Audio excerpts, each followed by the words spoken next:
I greet you all in the name of Jesus, trusting the process. Hmm. Let me share a story with you. I remember when I was doing consumer studies in my grade 10, when I started doing it, we would make some difficult dishes that don't even make sense, that you even use different ingredients that you think, oh my God, how could you mix such and such and it can turn out to be a great dish? Okay, fine. Every time when it was practical day, we will like receive ingredient papers and the method. We have to buy those ingredients. We are going to prepare that dish for the day. I remember it was one time. Usually, I know that we eat pumpkin by cooking it, right? I didn't know you can make a lot of dishes by pumpkin. Then we were given the ingredients of making a pumpkin fritters. I was like, huh? What is this now? Okay. The ingredients were odd. And the process didn't make sense at all. And the ingredients also like they were questionable, right? Only to find out after creating that dish, it was the most wonderful, tasty meal I've ever tasted. So now I'm here to remind you the process might not make sense. The ingredients that the Lord is showing you, or the ingredients that you are experiencing at this present moment, they may not make sense, but they will make sense as the time goes by. For an example, people who are chefs, right? They will tell you that during the process of making a meal, you won't get nothing. You get tasteless meat unless you season them.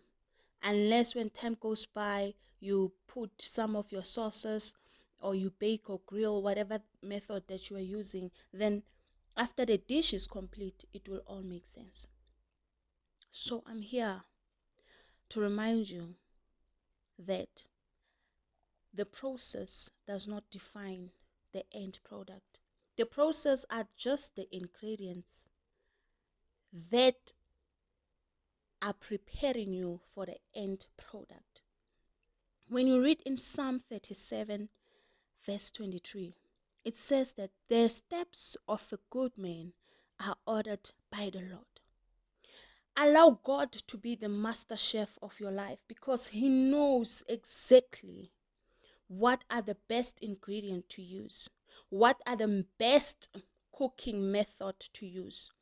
Do you, for instance, does your situation need grilling or cooking or boiling? Does your situation need salt or sugar?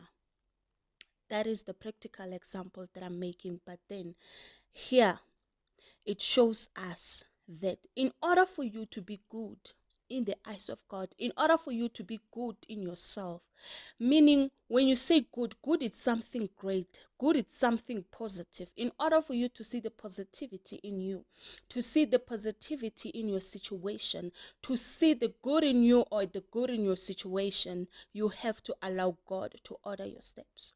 For you to experience the fullness of God, allow God to order your steps.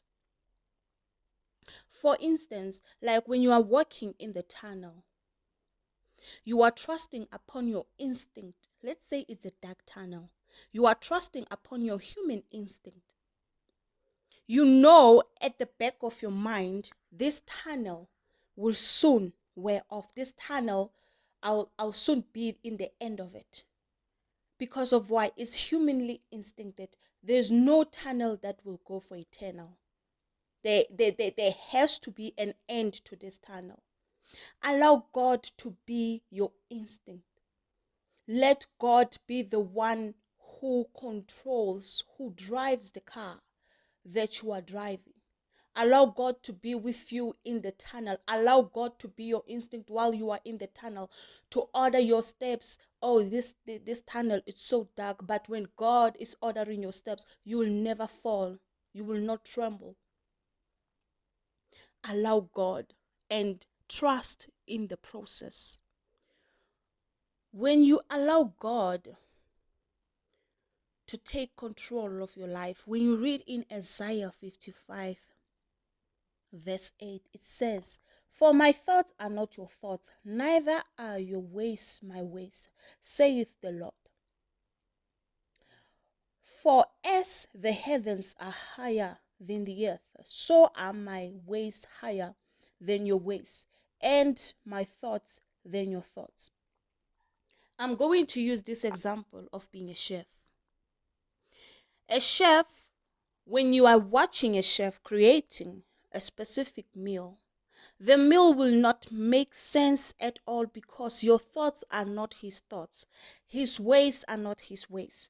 He's doing something out of the ordinary, something that your ability of thinking, it does not even make sense. You cannot think of creating such dish. For instance, I'll make another example. The dish that I remember I made, it was, remember I was young at the time, and we South African, we eat our different cultural meal, right? So now we were asked to make the bobochi. It was quite questionable. How could you take such ingredient? The bobochi, I remember it is some kind of a soup in it, and it has raisins in it. I was like, raisins, you use raisins for sweet things to bake and etc. But now you are cooking a soup with raisins. Hypo, how to make such? So now, remember, the chef who came up with that dish, his thoughts were not like our thoughts. His ways were not like our ways. But his different ways of thinking, of doing things, created the most beautiful and tasteful dishes ever. Now, your thoughts are not like God's thoughts, and your way are not like his. But I want to tell you, the power is in the different ways of making things, or saying things, or doing things. If you trust in the process, remember God sees it all. Remember, God knows you more than you know yourself. Remember, God knows your capabilities. Remember, God knows your strengths and your weaknesses. Remember, the Lord is the one who promised to make you successful. Remember, is the one who promised to answer all your prayers. Remember, the one who promised you, you have to trust in him. Because meaning that the one who promised you has the power and the ability to make things in existence. So now, for as the heavens are higher than the earth, so are my ways. God's ways are different than ours. You might be going through a painful situation right now. Believe me, that pain, it's an ingredient that you will need later on. It's the same ingredient that will complete your dish, meaning it's the same ingredient that will complete your calling, the same ingredient that will complete your purpose with God. For instance, there's a saying that your scars are the ones that defines you. Meaning, if you don't have scars, if you don't have such ingredients, meaning you won't be able to make that dish.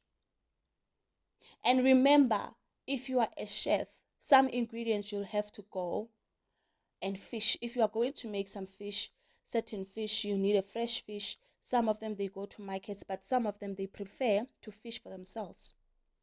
Some of them prefer to go to the garden and pick themselves some fresh vegetables or fruit to use. So your preference, allow God to prepare you. We are different. Some chefs prefer fresh fruits from the garden. Some prefer to buy, but it does not mean that the end results will be ugly. No, the end results will still be beautiful. You might be going through such thing that your neighbor is not going through, but believe me, they are going through some other thing also. Those things that you go through are questionable. They will not make sense at this point, because now if you take a salt and you eat a salt without anything, obviously salt, it's salty. It will not make sense for you to eat that salt. But if you wait upon God and trust the process, okay, now you gave me salt, God, what am I going to do with salt? Then he present a steak unto you and say, okay, put this salt into this steak. Then it will all make sense when the time goes by and you feel like, okay, I went through such because it was meant to happen. For instance, a lot of women and men of God who are writers, who are motivational speakers, they write about their experiences. They write about those ingredients that did not make sense at the time. However, now they are making sense because now they are creating freedom unto other people's life. Those motivational speakers, they are using their own experiences, those experiences that they were so bitter like a lemon, but now they took that lemon and turned it into a lemonade. Trust in the process.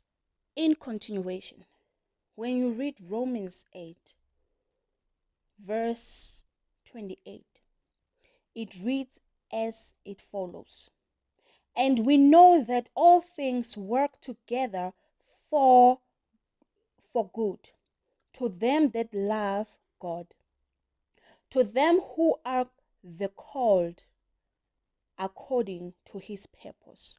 Remember, we all have a purpose.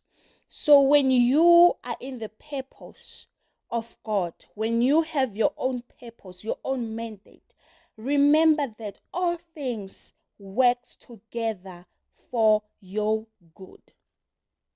Those ingredients will work together for your good. All you just have to do is trust upon the process.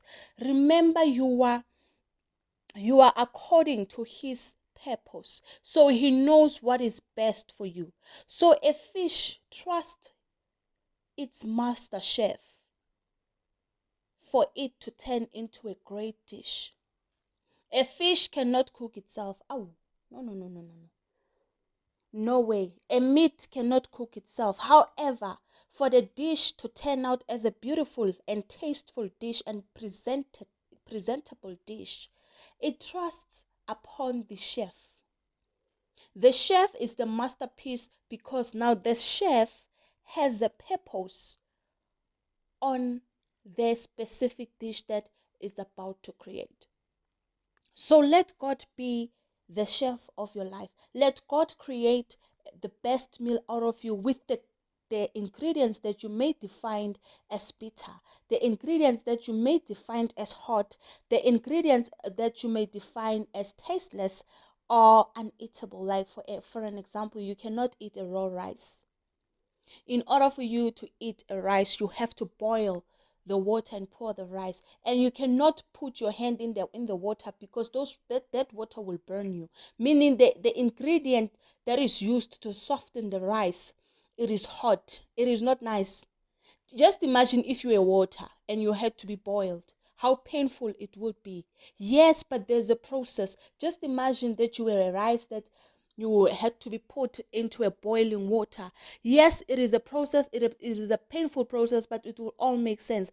And in order for that rice to be complete, some people will use certain seasons, such as salt. It depends on your dish. Some will use different herbs for it to turn into a beautiful thing. But the process was so painful. So trust God to turn you into a beautiful dish. Trust God to turn your pain into beauty.